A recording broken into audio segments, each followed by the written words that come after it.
TV F7, a sua TV na internet.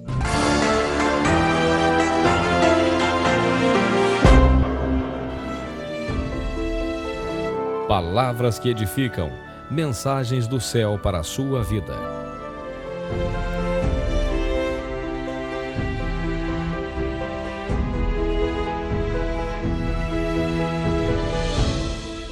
Queridos, a paz do Senhor Jesus Cristo seja com todos vocês. Estamos aqui na TV F7 com muita alegria, hoje recebendo o irmão Alvaci.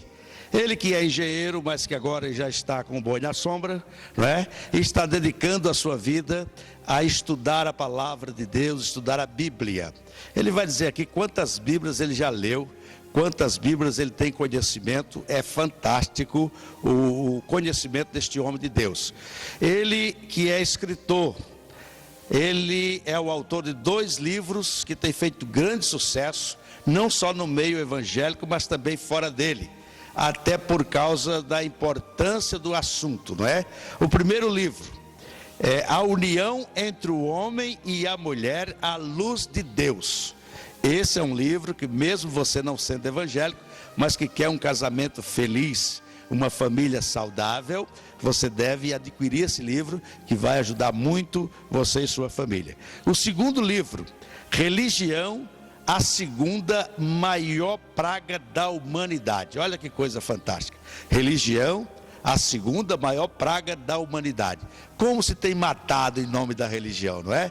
Mas a pergunta é, e qual será a primeira maior praga da humanidade? Isso aí você vai saber daqui a pouco, porque o autor do livro está conosco aqui. Ele ainda gravou 2 DVDs também com assuntos muito fortes. O primeiro, divórcio, um atalho para a morte.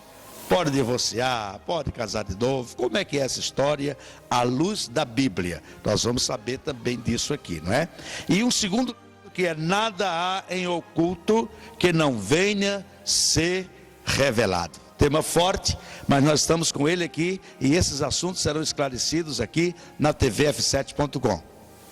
Você está no programa Palavras que Edificam e eu recebo com muita alegria o meu irmão Alvaci Campos. Nome forte, hein? Alvaci Campos. Parece nome de político, mas de política não tem nada, né? Meu querido irmão Alvaci, tudo bem? Tudo bem, graças ao Altíssimo.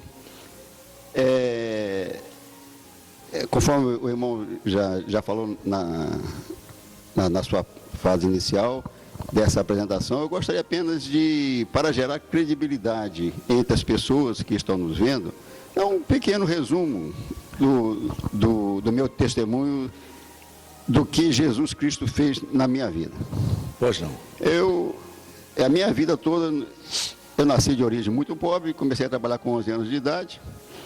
Primeira profissão que aprendi foi de pedreiro. Com 14 anos de idade eu fazia uma casa simples, desde a fundação. Já com 14 anos? Com 14 anos de idade eu fazia uma casa simples, desde a fundação até o telhado. Aos 15 anos comecei a trabalhar com ótica, e ainda trabalho com ótica até hoje, embora já esteja aposentado como engenheiro. E a ótica foi um meio de eu chegar à engenharia, em virtude de que era muito pobre e não tinha recursos para poder estudar. Muito bem. Mas a minha vida sempre se constituiu de principalmente 3 coisas: trabalhar, estudar e, quando dava tempo, sempre também praticar esportes. Até hoje ainda pratico algumas atividades esportivas. Então, além dos 17 anos que uma pessoa demora para sair da universidade, contando primário, ginásio, científico, eu fiquei outros 29 anos estudando todo tipo de coisa que o irmão puder imaginar. Não estou falando isso por vaidade, porque não sou melhor do que ninguém. Uma das coisas que tenho discernido é que ninguém sabe tudo. Lógico. Tudo que se sabe é uma parte de todo, uma parte do todo. Nenhum ser humano, mesmo entre os nossos irmãos, tem todos os dons. Deus não deu a ninguém todos os dons. Distribuiu na igreja, né? E isto é compreensível. Bem, então vivia sempre estudando. Li mais de 200 grandes livros, sem falar os livros escolares. Tinha lido mais de 200 grandes livros, mais de 1000 pequenos livros. Porque eu lia necessariamente, obrigatoriamente, um pequeno livro toda semana. Durante 29 anos que fiquei envolvido na Ordem Rosa Cruz. Ah, você foi da Rosa Cruz? Que é uma organização, uma fraternidade secreta de investigação e estudo. Então, mais uma vez vou dizer, não estou falando isso por vaidade, isso é para gerar, sim. para gerar nos irmãos, naqueles que estão nos vendo, credibilidade. Exato. Então, o que você imaginar em termos de ciência humana, eu estudei um pouquinho. Dezenas de experimentos, de experiência, de transmutação, regressão, o que imaginar? O homem se tornar invisível, uma porção de coisas. Eu tinha um objetivo altruístico ao fazer essas coisas. Então, vivi estudando. E depois que tive uma experiência com Jesus, aos 46 anos de idade, inclusive é bom frisar que eu não acreditava muito em Jesus. Eu até achava que Jesus era uma lenda. Achava Jesus. Sempre criei em Deus. Desde menino, desde garotinho, 8, 9 anos. Algumas experiências que tive lá no meu íntimo. Sempre criei em Deus. Em Jesus eu tinha dúvidas, por alguns momentos da minha vida, achava que Jesus era uma lenda. Então, aos 46 anos de idade, tive uma experiência com Jesus que mudou, revolucionou minha vida toda de fio a pavio, mudou todos os meus conceitos, tudo que eu imaginava mudou depois dessa experiência com Jesus, aos 46 anos de idade. Uma das coisas que mudou a minha vida, eu, conforme disse, também sou dono de uma ótica que chamava-se Ótica Pirâmide. Em virtude disso. Isso, em virtude das minhas influências com Rosa Cruz, e estudo de maçonaria, e todo tipo de misticismo humano. Fui um místico por excelência. Bem, a primeira mudança que houve na minha vida depois que tive essa experiência com Jesus foi, depois de 9 anos de casado, separado judicialmente, morando com outra mulher, a ilusão que quase todo homem tem de mulher mais jovem e bonita. Então me juntei com uma mulher 20 anos mais nova que eu. A primeira coisa ao acontecer, quando selei a nova aliança com Deus, ao fazer a boa profissão de fé, ao selar a minha aliança com Jesus, no batismo nas águas, fazer o batismo no meu batismo nas águas, menos de um mês depois que eu me batizei nas águas, aí é evidente que também teve a mão de Deus ao dirigir isso, separei daquela mulher com que vivia, e alguns meses depois fui reconciliar com a minha esposa. Quer dizer, casou-se outra vez com a mesma mulher. Isso, aí fui cancelar aquela separação judicial. E tem coisas, normalmente muitos homens têm o hábito de dizer que não muda de jeito nenhum. Eu sou assim, nasci assim, vou viver assim. Uma das características do homem sábio, sábio frequentemente duvida e muda de ideia. Aliás, Alvaci, abrindo um parênteses aqui, eu vi esses dias eu tenho usado isso. O sábio tem muitas dúvidas, o ignorante tem certeza de tudo. Uma das características do homem sábio, tudo isso está contido na Bíblia. Tudo que eu vou falar aqui está contido, sob certa forma, nas Escrituras Sagradas. Sem dúvida. O homem sábio frequentemente duvida e muda de ideia. O tolo é obstinado, ele não duvida, não muda, porque ele nada vê além da sua própria ignorância. Muito boa colocação isso aí. Então, aí fui fazer a corte da minha mulher de novo e reconciliei com a minha mulher. Só Jesus faria isso. Uma vez, os pais, os filhos que estão nos ouvindo deviam prestar atenção nisso. Os pais conseguem perceber coisas que os filhos não veem. Pelo fato do conhecimento, da idade, da experiência.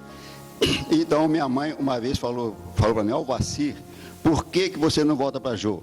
Jô é minha mulher. Eu de pronto respondi assim: eu fui paraquedista militar, e uma das coisas que aprendi lá é de que eu respondi na mesma hora: nem com a guarda em forma eu volto para Jô. Essa guarda em forma é uma expressão militar de dizer que eu não faço isso de jeito nenhum. Mas aí Jesus mudou minha vida. E essa foi a principal mudança na minha vida, reconciliar com a minha esposa. E isso aí me levou a escrever esse primeiro livro, que é A União entre o Homem e a Mulher, a Luz de Deus. Eu que vivi a vida toda estudando, pesquisando, depois, essa experiência com Jesus que tive aos 46 anos de idade, passei a estudar e pesquisar em cima do que a Bíblia diz. E estudar e pesquisar era uma constante na minha vida, sobre os mais diferentes aspectos. Hoje eu estudo e pesquiso em cima do que as Escrituras dizem. Então Deus tem me dado algumas revelações, não são muitas, que eu classifico de extraordinárias. Uma delas foi descobrir que o título do livro, Religião, a segunda maior praga na humanidade, me veio por revelação. Mas voltando ao assunto do livro A União entre o Homem e a Mulher, a Luz de Deus, que foi o primeiro livro que escrevi em função das circunstâncias, das características que houve, né? Cada um tem o seu testemunho. Lógico. Cada um tem a sua particularidade. Não tem dúvida. Deus age com as pessoas de forma diferente. O meu testemunho, a minha coisa, não é melhor do que a de ninguém. Lógico. Cada um tem o seu... Tem uma característica. A sua característica. Isso. Né? Então, e o Senhor sabe de tudo. Ele é o único que sonda nossas mentes, É verdade. corações. Bem, aí então eu descobri que todas... que, assim, mais diretamente, as duas únicas vezes que a Bíblia fala assim, diretamente da única possibilidade de divórcio, está no livro de Mateus, capítulo 5, verso 32.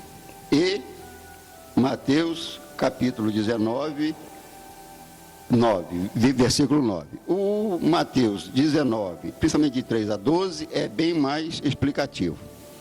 Então, uma coisa que descobri, que primeiro que divórcio é o tema mais polêmico das igrejas evangélicas.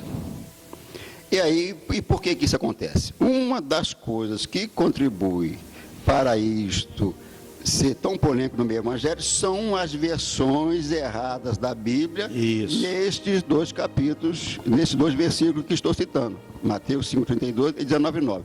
Para os irmãos terem uma ideia,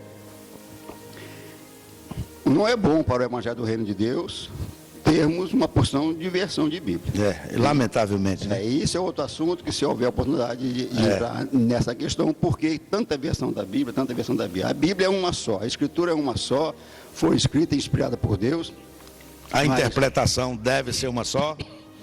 Mas o homem faz essa confusão toda, um monte de versão de Bíblia. Então, para os irmãos terem uma ideia, eu, entre outras coisas, depois que me converti, fui ser dono de uma livraria evangélica na cidade de Três Rios. E isso me facilitou muitas coisas, o contato com as muitas edições da Bíblia, muitas versões da Bíblia. Então eu descobri que neste versículo, que é o principal versículo que fala da única possibilidade de divórcio, tem 11 palavras-chave no mesmo versículo, nas diferentes edições da Bíblia em português. Agora, e algumas delas não são sinônimas, muitas delas não são sinônimas, só tem uma que é certa. Então imagine a confusão que gera, a dificuldade para aquele que é sincero, lê de um jeito, lê de outro jeito. A maioria acha que usando esse não é o sentido principal da nossa conversa aqui hoje. Certo. Estou só fazendo esse adendo. Está tudo explicado no DVD, não é? Isso, está tudo explicado no DVD. Estou só fazendo esse adendo porque isso é importante. Então, 11 palavras-chave no mesmo versículo e elas não são sinônimas. Só tem uma que é certa. Então, e partindo de uma premissa falsa, é impossível chegar a uma conclusão verdadeira. Esse é um dos princípios muito importantes que Deus deu para o ser humano. Porque se a premissa é falsa, se a base do raciocínio é falsa, a conclusão nunca poderá ser verdadeira. Sem dúvida. Então, se a pessoa parte de uma versão errada da Bíblia, eu não estou dizendo que a Bíblia está errada. Há uma versão errada da Bíblia. Infelizmente, as Bíblias que nós usamos aqui no Brasil, em português, tem muitas coisas erradas. Não são poucas. A Bíblia não tem erro. A Bíblia não tem erro. As versões, as traduções é que são. Tem muitos erros, muitos erros. E tem muitas explicações por que acontece isso. É verdade, é. Não é o nosso Não é o caso aqui hoje. Não é o nosso caso. Então, no mesmo versículo, tem 11 palavras-chave no mesmo versículo e gera essa confusão. Quase todo mundo acha que pode divorciar em caso de adultério. A única versão que fala em caso de adultério é uma versão errada, a Bíblia na linguagem de hoje.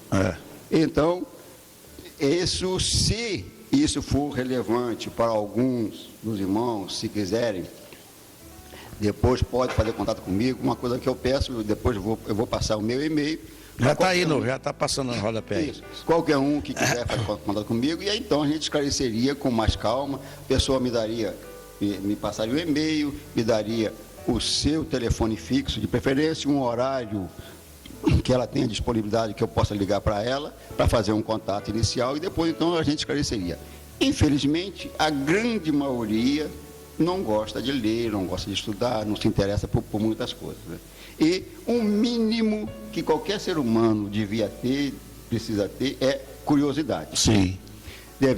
Precisamos ter curiosidade pelas coisas boas. Lógico. Não preciso e não quero e não tenho curiosidade de saber qual é o gosto de cocaína, de maconha, nada disso. Mas pelas coisas boas descobertas. E, infelizmente, nem todo, como disse, nem todo ser humano tem todos os dons. Verdade. E, infelizmente, a maioria das pessoas não gosta de ler. E, infelizmente, quem não lê, mal fala, mal ouve, mal vê.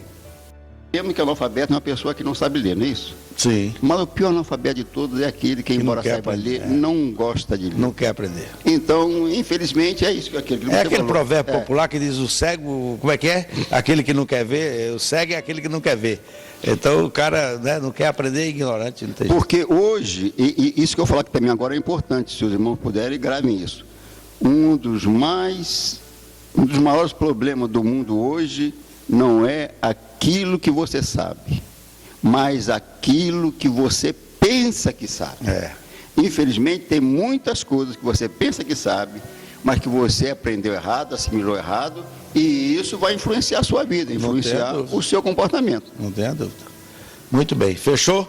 Nós voltamos no próximo bloco, já entrando de fato no assunto, não é? E ele está aqui para falar, nós vamos dar uma catucada nele agora, num assunto muito interessante, sobre o verdadeiro nome de Deus. Será que é importante mesmo saber essa questão do nome? Nós vamos ver isso daqui a pouco. tvf7.com e o programa Palavras que Edificam. Palavras que edificam. Mensagens do céu para a sua vida.